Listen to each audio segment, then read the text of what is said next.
Misy manamboninahitra Zandary iray izay tratra niaraka tamin'ny ireo Jolahy telo lahy izay nanao asa ratsy tamin'ity herinandro ity hatrany.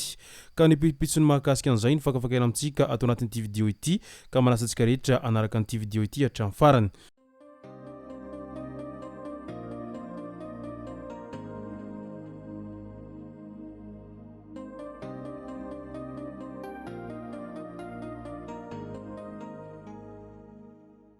Ny tonga tsy miarahaba hono na mantesitra ka dia faly miarahaba isika rehetra mpanaraka sy tapaka an'ity chaîne ity tenako amin'ity androandroany ity arakin'izay efa natsipiko zay dia ny mahakasika ny firaisana sy kombakomba amin'ny dahalo no tena iomparantsika atao anatin'ity vidéo ity. Fa milohan'izay dia andao aloha resantsika ireto tsara ho fantatra manaraka ireto. Tahina razafonjoelina aza raisina ho ambony ny tenin'ny hafa noho ny tenintsika. Andao tsy hifangaro ny fahaizana ny teny vahiny sy ny fahamboniana. Maro isika malagasy no manafangaro fa rehefa mahay miteny vahiny dia mahay. Misy ary mihevitra mihitsy fa izay fahaizana miteny vahiny izay no mariky ny fahamboniana eo amin'ny fiarahamonina. Tsia, endrika voalohany fanjanahana izany. Aza raisina ho ambony ny tenin'ny hafa noho ny tenintsika. Izany akory tsy midika hoe tsy hianatra ny teny vahiny, fa aoka tsy ho raisina fanamboniana izay fahaizana teny vahiny izay. Any ampita dia tsy misy olona miteny miteny hafa izany eny an-dalana eny. Ohatra hoe sinoa samy sinoa any Chaine any dia hiresaka amin'ny teny karana, mijanona any an-dakilasy ny fianarana ny teny vahiny. Tahaka izany koa ny vokatra malagasy, ny manampahaizana malagasy, ny mpanatalenta malagasy. Izaho eto tsy miteny hoe teny isanjato zato malagasy ihany koa ka hoe hiresaka intelligence artificielle isika dia hoe ho avadika teny sarotra. Aoka fotsiny tsy ho mariky ny fanambanina ny tenintsika hoy ny nambarany filoha nasionaly ny antoko tia tanindrazana tao ampejiny tao raha nilaza ny amin'ny tokony hanomezan-danja an'izay teny malagasy izay tenintsika izay ary tsy tokony hanambanina anireo izay tsy mahay tenin'ny hafa. Loza mifamoivoizana indray teny ambalavao teny. Fiaram-pitatitra izay mpitety tsena niainga avy ao ambalavao hihazo any Ambohimasina noho ny hiaran-doza. Tokony ho tamin'ny 3 ora maraina sy sasany tany izany noho niseho loza izany teo amin'ny tetezany inena fokotany Ambinandovoka. Vokany vehivavy iray no namoy ny ainy ary 12 kosa no naratra. Anisan'ireo naratra ihany koa ny bentanany Ambohimasina. Olona 4 amin'ireo naratra no tsy maintsy nafindra maika hiakatra ny fianaran-tsoa noho ny hamafy ny ratra izay nahazo azy ireo. Araky ny loharano vaovao izay voaray hatrany no tsaboina teny an-toerana sy teny amin'ny tombo-pahasalamana akaiky azy kosa ireo ambiny tao anatin'ity loza mifamoivoizana ity hatrany. Ka ny afatra mitandrema hatrany ao anatin'izay fandehanana sy ny fisitranana any anatin'izay familiana izay ry mpamilya fa ny tsy fitandreman'ireo kely dia mety teradoza ho anareo sy ho an'ny hafa. Ao ihany koa ny aratsy ny lalana izay manao ny ataony amin'izao fotoana ny fahavaratra izao ka isany miteradoza ihany koa izany rehetra izany. Tsorany mandidy indray namoy ny ainy teo ampitengenana bisikileta ny ray mpianakaviana iray tao amin'ny fokotany Ihazomay Atsimo, komina Ambanivohitra Ankadinondry, distrikany Tsorany Mandidy tamin'iny afaka omahaliny tokony tamin'ny 4 ora hariva tany hoany. Nikasa hamonjy fidina io lehilahy io rehefa avy namonjy tsena atao Ankadinondry. Araky ny angamba voarainy Zandary izay nanao famotorana tany an-toerana trany dia tradoza io lehilahy io izay maty ny latsahampotaka teo ambony bisikileta izay ity ray mpianakaviana izay maty teny an-dalana teny. Vaovao mampalahelo hatrany teny Ambohimanarina teny. Zazakely vao hery-taona sy tapany no maty kentany Letsi teny Ambohimanarina teny tamin'ity herinandro ity hatrany no nitranga ity loza ity.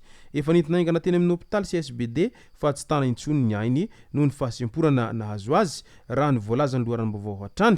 Ray aman-dreny araha-maso tsara ny zanaka ao anatin'izany rehetra izany fa sao dia hiteradoza tahaka an'izao nahazo an'ity zazakely izay maty noho ny finanana Letsi ity.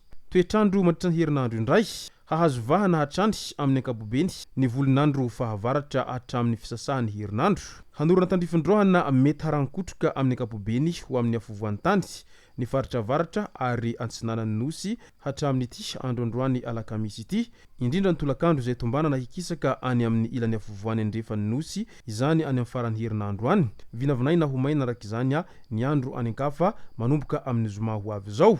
Manodidina ny 13 hatramin'ny 20 degré Celsius ny maripana ny maraina ary ny elanelany 15 hatramin'ny 17 degré Celsius ny tolakandro. midika izany fa tena mbola hihamafy ity resaka oranandro ity atsoaty zay. Andao amizay ho resantsika ny mahakasika ny asan-dahalo.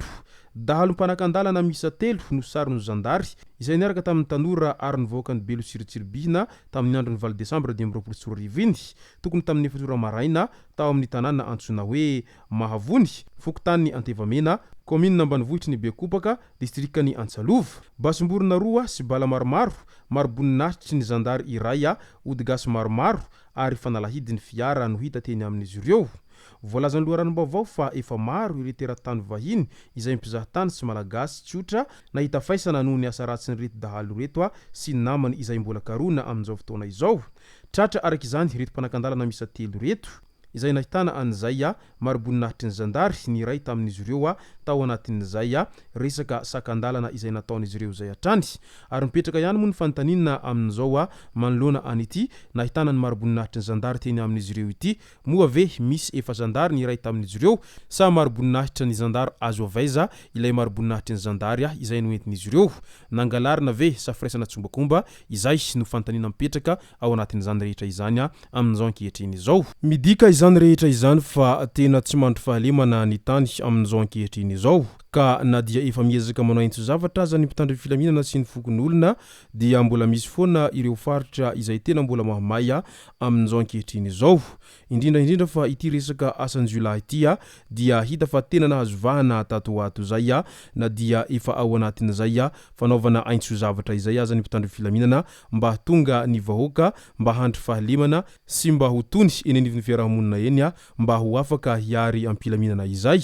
Nefa tadidio fa raha toa ka mitohy foana io resaka tsy fandriam-pahalemana io dia sarotra amin'ireo vahoaka izay hiary ampilaminana izay satria lasa voatontohina foana izay fiarin'ireo vahoaka izay noho ny afitsoko ny asa ratsin'ireo jiolahy izay hita fa miha mitombo isan'andro izay tambazotran'ny jiolahy izay manao fanafiana sy sakandalana indrindra famonondolona eto sy roa izay tato ato izay ka tena ilana vonjy ary anaovana antsoavo amin'ny fitondrana hatrany mba hamongotra hatramin'ny fakany ireo tambazotran'ny jiolahy amin'izao ankehitriny izao noho izy ireo izay hita fa miha miroborobo fatratra ary miha mahazo fitaovana maro isan-karazany ao anatin'izay fanaovana izy ireo asa ratsin'izy ireo zay ka tokony matimatesana izay famongorana azy ireo zay hatramin'ny fakany mba tsy siny izay tambazotran'ny jiolahy izay intsony matoy izy ireo mahazo an'izay fitaovam-piadiana isan-karazany zay dia misy mpamaty zay mazava ho azy.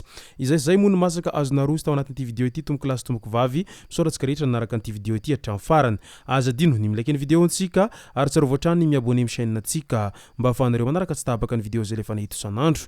Tomboko lasy tomboko vavy mankasitraka dia mirary soa.